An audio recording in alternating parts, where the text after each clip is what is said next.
In 507 or thereabouts, the ruler of Italy, Theoderic the Goth, wrote to the Eastern Roman Emperor Anastasius in Constantinople, "You are the fairest ornament of all realms. You are the healthful defense of the whole world, to which all other rulers rightfully look up with reverence, because they know that there is in you something which is unlike all others.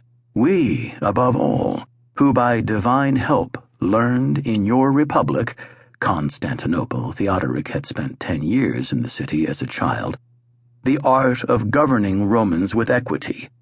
Our royalty is an imitation of yours, modeled on your good purpose, a copy of the only empire, and insofar as we follow you do we excel all other nations."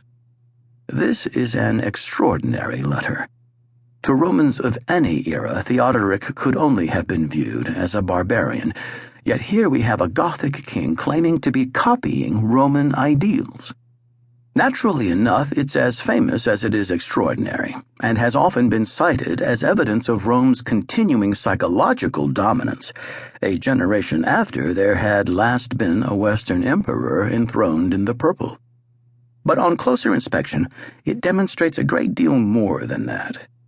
Like many diplomatic letters produced in almost any era of human history, it is written in a kind of code, carefully transmitting its full meaning via a set of conventions equally well understood by both the original parties to the correspondence. In this case, the key is provided by the long-standing ideological claims that sustained the self-understanding of the Roman imperial state.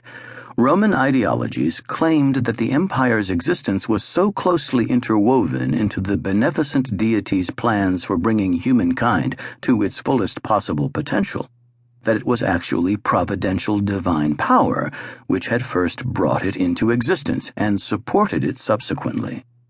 An extension of an idea set that had first been rigorously articulated for the self-aggrandizing and thoroughly non-Christian successors of Alexander the Great, and is hence often labeled Hellenistic kingship, it had required remarkably little alteration when the Emperor Constantine declared his allegiance to Christianity.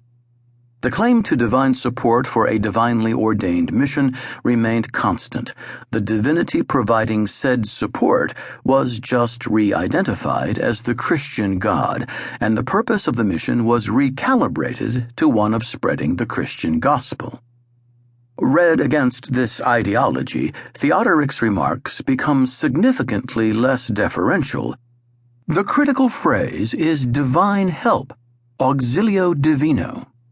By employing it, the Goth made it clear to Anastasius that, in his own view, of course, no one knows what the Eastern Emperor thought when this was read out to him, although I could hazard a pretty good guess, Theoderic's capacity to govern Italy as a fully fledged Roman ruler was the product not of chance or even of his own personal capacities honed by 10 years' observation of Romanness in action in Constantinople, although these played a part, but most fundamentally of God's direct intervention.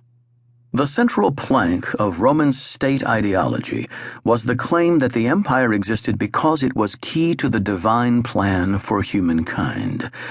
Theoderic's parallel claim that the divinity underpinned his own capacity to govern in a properly Roman manner amounted to a statement that he himself, together with the realm he governed, were just as legitimately Roman, that is, divinely ordained, as the Eastern Empire itself.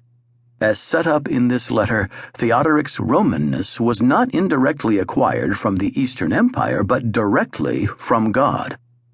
Who was this Gothic upstart making these extraordinary claims, and how much substance was there in this assertion of his own Romanness?